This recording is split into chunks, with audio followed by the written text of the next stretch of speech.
Much has already been stated about the evils of male nature, hence the feminist movement. However, male nature and female nature are not evil. Neither of them is inherently evil.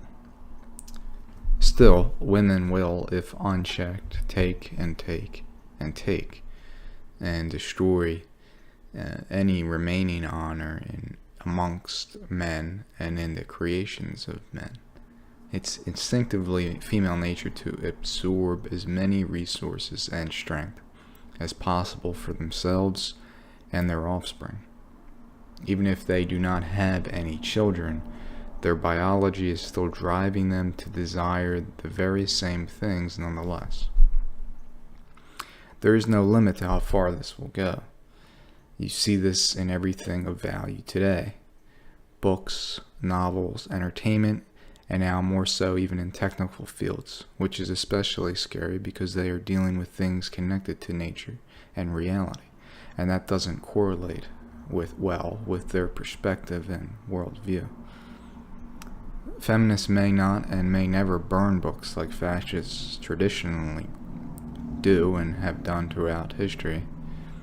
They will, however, rewrite them and possibly ban certain texts.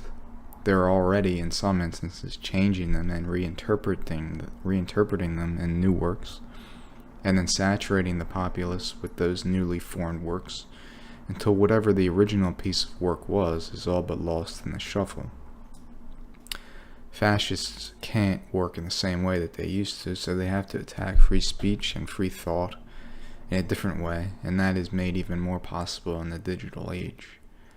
When so much information is out there, it becomes easier to deceive and manipulate original pieces of work, or to create more visually impressive entertainment that masks a hidden agenda and a hidden message, unfamiliar and possibly contrary to the original intention.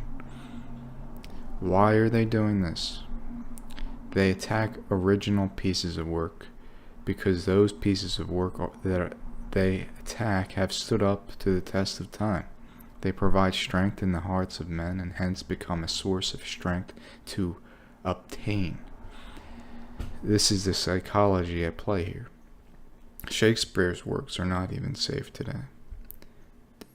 Take, for instance, a modern author like George R. R. Martin, a modern liberal thinker, no doubt. However, could any male writer today have reached the level of success in our society if he did not have the wealth of female character perspectives that he employed in his A Song of Ice and Fire series? The other thing to consider is that for a good while, the reader didn't know who the quote-unquote one character was that was a standout as the main character, and we truthfully still don't. Martin could still conceivably throw a curveball at his readers. Still, it is titled Ice and Fire after all, so it could be Daenerys Targaryen and Jon Snow.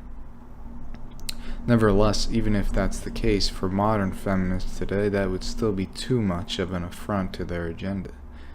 In their minds, the ends justify the means, which is to say, it's justified in excluding and breaking down otherwise worthy and respectable men and male characters entirely, and replace them with female characters, in order to facilitate a society that mirrors that same transformation in reality.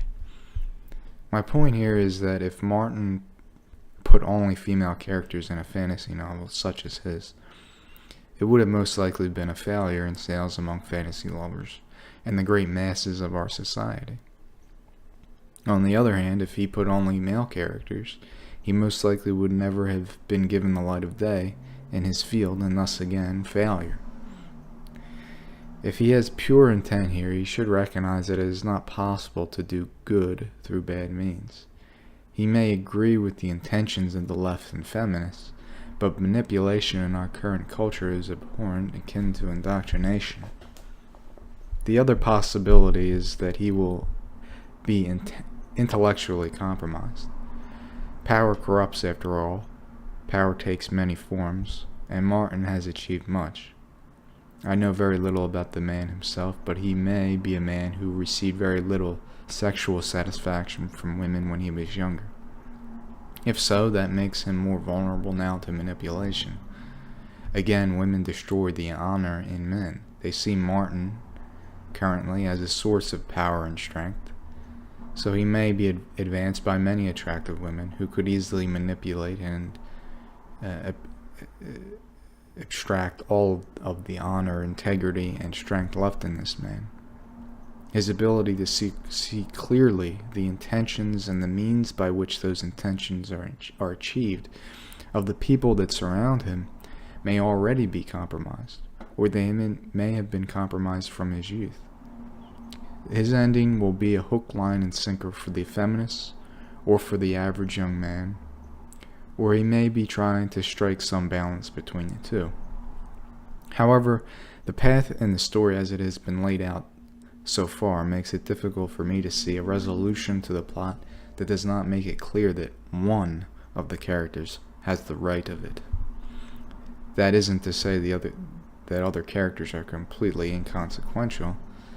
Bits and pieces from various characters, or all of them, when combined, may construct the reborn Prince Azor Ahai, which is to say that all of the characters have at least some part that is essential to survival, but are missing parts here and there.